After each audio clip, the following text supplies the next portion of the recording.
മനോജ്, നേരത്തെ ഒരു പ്രധാനപ്പെട്ട ഒരു വാർത്ത വന്നിട്ടുണ്ടായിരുന്നു, അതിലേക്ക് പോവുകയായിരുന്നു. എന്തായാലും സ്പോട്ടുകൾ കേന്ദ്രീകരിച്ചുള്ള തിരച്ചിലാണ് ഇപ്പോൾ നടക്കുന്നതെന്നാണ് അറിയാൻ കഴിയുന്നത്. അവിടെ നമുക്ക് കാണാൻ കഴിയും കൃത്യമായ രീതികൾ സ്പോട്ടുകൾ അവിടെ കേന്ദ്രീകരിച്ചിട്ടുണ്ട്. അതിലേക്കുള്ള പരിശോധന നടത്തുന്ന ദൃശ്യങ്ങളാണ് ഇപ്പോൾ പുറത്തു വരുന്നത്. ഇന്നലെ 8ാം നാളിലാണ് തിരച്ചിൽ നടക്കുന്നത്. ഇനിയും മണ്ണിനടിയിൽ മനുഷ്യരുണ്ട്. അവരെ കണ്ടെത്തുന്നതിന് വേണ്ടി ഊർജിതമായ ശ്രമങ്ങൾ തിരച്ചിൽ തന്നെയല്ലേ അവിടെ പുരോഗമിക്കുന്നതും?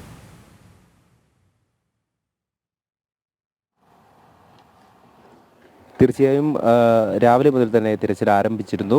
അതിൻ്റെ ഭാഗമായാണ് ഞാൻ നേരത്തെ സൂചിപ്പിച്ചതുപോലെ സെൻട്രൽ റോക്കിന് സമീപം ഈ പരിശോധന നടക്കുന്നത്. റിട്ടയർഡ് മേജർ ജനറൽ ഇന്ദ്രപാലിൻ്റെ നേതൃത്വത്തിൽ ഡ്രോൺ പരിശോധനയ്ക്ക് ശേഷമാണ് ഓരോ സ്പോട്ടുകൾ ഐഡൻറ്റിഫൈ ചെയ്യുന്നത്. അതിൽ അദ്ദേഹത്തിന് ഈ നേതൃത്വം നൽകിക്കൊണ്ടിരിക്കുമ്പോൾ തന്നെ ഈ ഫയർഫോഴ്സ് ടീം അംഗങ്ങളാണ് ഇവിടെ പരിശോധന നടത്തുന്നത്.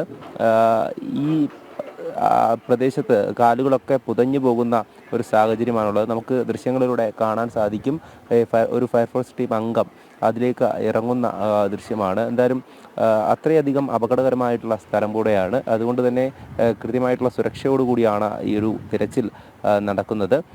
കൃത്യമായും 16 സ്പോട്ടുകളാണ് ഇപ്പോൾ ഐഡൻറ്റിഫൈ ചെയ്തിട്ടുള്ളത് എന്നുള്ള കാര്യമാണ്. അവിടെയൊക്കെ തന്നെ അടയാളപ്പെടുത്തിയിട്ടുണ്ട്. ഇനി അടയാളപ്പെടുത്തി അത് പിൻ ചെയ്തതിന് ശേഷം വാഹനങ്ങൾ എത്തിച്ച് ആ സ്ഥലം കുഴിക്കുക എന്നുള്ളതാണ്. കുഴിച്ചതിന് ശേഷം എന്താണോ ആ ഒരു ഡ്രോൺ വഴി അല്ലെങ്കിൽ ഈ ഡിറ്റക്ടർ വഴി ലഭിച്ച ആ ഒരു സിഗ്നൽ, അതിന് അടിസ്ഥാനത്തിലാണ് ഇപ്പോൾ പരിശോധന മുന്നോട്ട് പോകുന്നത്. ചിലപ്പോൾ അത് മറ്റെന്തെങ്കിലും ആയിരിക്കാം എന്നുള്ള കാര്യവും അദ്ദേഹം സൂചിപ്പിച്ചിരുന്നു. ഒരു സാധ്യത മാത്രമാണ് ഉള്ളത്. ഇതുപോലെ തന്നെയാണ് പലയിടങ്ങളിലും ഇത്തരത്തിലുള്ള സാധ്യത ഉണ്ടായിരുന്നു. അവിടെയൊക്കെ കുഴിച്ച സമയത്തും ചിലയിടങ്ങളിൽ മൃതശരീരങ്ങളും അല്ലെങ്കിൽ ചിലയിടങ്ങളിൽ ഈ ബോഡി പാർട്സും അല്ലെങ്കിൽ ചിലയിടങ്ങളിൽ ഒന്നും തന്നെ കിട്ടാത്ത സാഹചര്യം ഉണ്ടായിരുന്നു. അതുതന്നെയാണ് ഈ മേഖല കേന്ദ്രീകരിച്ച് ഇപ്പോൾ തിരച്ചിൽ നടക്കുന്നതും. ഫയർഫോഴ്സ് ടീം അംഗങ്ങളാണ് ഇവിടെയുള്ളത്. NDRFിൻ്റെ നേതൃത്വത്തിലും ഈ പരിശോധന പുരോഗമിക്കുന്നുണ്ട്. ഈ ചൂരൽമലയിലെ വിവിധ ഭാഗങ്ങളിലായാണ് ഇപ്പോൾ ഈ പരിശോധന നടക്കുന്നത്. ചൂരൽമല സ്കൂളിന് സമീപം NDRFിൻ്റെ ടീമംഗങ്ങൾ അവിടെയും ഈ മണ്ണുമാന്തി യന്ത്രം ഉപയോഗിച്ചുകൊണ്ട് പരിശോധന നടത്തുന്നുണ്ട്. ഇത് മുണ്ടക്കൈയിലോട്ട് പോകുന്ന റോഡിന് സമീപം ഈ സെൻട്രൽ റോക്കിന് അടുത്തായിട്ടുള്ള പ്രദേശമാണ്. ഇവിടേക്ക് ഈ നമുക്ക് ആ ദൃശ്യങ്ങളിലൊക്കെ കാണാൻ സാധിക്കും. മുകളിൽ നിന്നും ഇരച്ചെത്തിയിട്ടുള്ള ആ ഉരുൾ പൊട്ടിയപ്പോഴുള്ള ആ ഒരു ഭീകരത നമുക്ക് മനസ്സിലാക്കാൻ സാധിക്കും. അതിന് സമീപത്ത് കുറച്ച് വീടുകൾ അവശേഷിക്കുന്നുണ്ട്.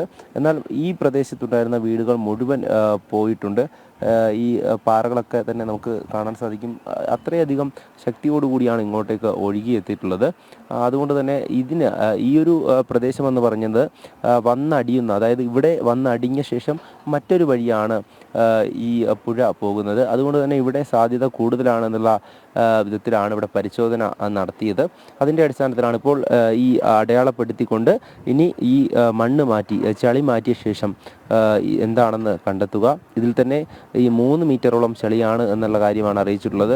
അതുകൊണ്ട് തന്നെ എത്രത്തോളം ശ്രമകരമാണ് ഈ ദൗത്യം എന്നുള്ളത് നമുക്ക് കാണുവാൻ സാധിക്കും. ആ ഫയർഫോഴ്സ് ടീം അംഗം ആ പ്രദേശത്തേക്ക് നടക്കുന്ന സമയം തന്നെ, ആ ഒരു അടയാളപ്പെടുത്തുന്ന സ്ഥലത്തേക്കൊക്കെ നടക്കുന്ന സമയം തന്നെ അത്രയധികം താഴ്ചയുണ്ട് എന്ന് നമുക്ക് മനസ്സിലാക്കാൻ സാധിക്കും. ഈ ചളി അത്രയധികം താഴ്ചയിലേക്ക് കിടക്കുന്നു. അതിലേക്ക് വേണം ഇറങ്ങിച്ചെല്ലാൻ. അതായത് ഈ മണ്ണുമാന്തി യന്ത്രങ്ങളുടെ സഹായം ഇല്ലാതെ മറ്റൊരു തരത്തിലും ഈ തിരച്ചിൽ നടത്താൻ സാധിക്കില്ല എന്നുള്ള കാര്യം തന്നെയാണ് ഈ പ്രദേശത്തൊക്കെ. കഴിഞ്ഞ ദിവസവും ഇത്തരത്തിൽ പല സ്ഥലങ്ങളിലായി മൃതദേഹങ്ങൾ കണ്ടെത്തിയിരുന്നു. അതുകൊണ്ട് തന്നെ സാധ്യതയും വളരെ കൂടുതലാണ്. ഇത്തരത്തിൽ ഐഡൻറ്റിഫൈ ചെയ്തുകൊണ്ട് ആ മേഖലയിൽ കുഴിച്ച് തിരച്ചിൽ നടത്തുക എന്നുള്ളത്. അത് ഈ മുണ്ടക്കൈ പ്രദേശത്തും ചൂരൽമലയിലുമൊക്കെ ഇത്തരത്തിലുള്ള തിരച്ചിലുകൾ നടക്കുന്നു. അതോടൊപ്പം മറ്റു മേഖലയിൽ, അതായത് പ്രത്യേക സംഘമാണ് ഈ സൂചിപ്പാറയിൽ നിന്നും അതുപോലെ പോത്തുകലിലേക്കൊക്കെ പോകുന്ന റൂട്ടിൽ ഈ സൺറൈസ് വാലിയിലൊക്കെ തിരച്ചിൽ നടത്തുവാനായി പോയിട്ടുള്ളത്. അവിടെയും തിരച്ചിൽ പുരോഗമിക്കുന്നു എന്ന് തന്നെയാണ് അറിയാൻ സാധിച്ചത്. മന്ത്രിമാരും ഇപ്പോൾ അത് വ്യക്തമാക്കിയിട്ടുണ്ട്. എല്ലാവിധ സംവിധാനങ്ങളും ഉപയോഗിച്ചുകൊണ്ടുള്ള തിരച്ചിൽ തികച്ചും സൂക്ഷ്മതയോടുകൂടിയാണ് ഇപ്പോൾ ഈ തിരച്ചിൽ നടത്തുന്നത്. കാരണം ആദ്യഘട്ട തിരച്ചിൽ അത് മനുഷ്യനാകുന്ന വിധത്തിലാണ് ഈ മുണ്ടക്കൈ മേഖലയിലൊക്കെ തിരച്ചിൽ നടത്തിയത്. പിന്നീട് ബെയിലി പാലം നിർമ്മിക്കുന്നു, വാഹനം ഈ മുണ്ടക്കൈ മേഖലയിലേക്ക് വരുന്നു. അതോടൊപ്പം തന്നെ വനം വകുപ്പും കോസ്റ്റ് ഗാർഡും ഒക്കെ ഈ പുഴ കേന്ദ്രീകരിച്ചും അതോടൊപ്പം വനമേഖല കേന്ദ്രീകരിച്ചും ഒക്കെ തിരച്ചിൽ നടത്തുന്നു. എന്നാൽ ഇനിയും എത്തിപ്പെടാൻ പറ്റാത്ത നിരവധി പ്രദേശങ്ങളുണ്ട് എന്നുള്ളത് തന്നെയാണ്. ആ പ്രദേശത്തേക്ക് ചെന്നെത്തി അവിടെ സൂക്ഷ്മതയോടുകൂടി പരിശോധിക്കുക എന്നതാണ്. 8ാം ദിനവും തിരച്ചിൽ പുരോഗമിക്കുകയാണ്. ചൂരൽമലയിലും മുണ്ടക്കയിലും സൂചിപ്പാറയിലും ഒക്കെ തന്നെ തിരച്ചിൽ നടത്തുന്നുണ്ട്. നേരത്തെ മന്ത്രി കെ രാജൻ പറഞ്ഞതുപോലെ വിശദമായിട്ടുള്ളൊരു തിരച്ചിൽ തന്നെയാണ് ഈ പ്രദേശങ്ങളിലൊക്കെ തന്നെ നടന്നുകൊണ്ടിരിക്കുന്നത്. എം മനോജാണ് വിശദാംശങ്ങൾ പങ്കുവച്ചത്.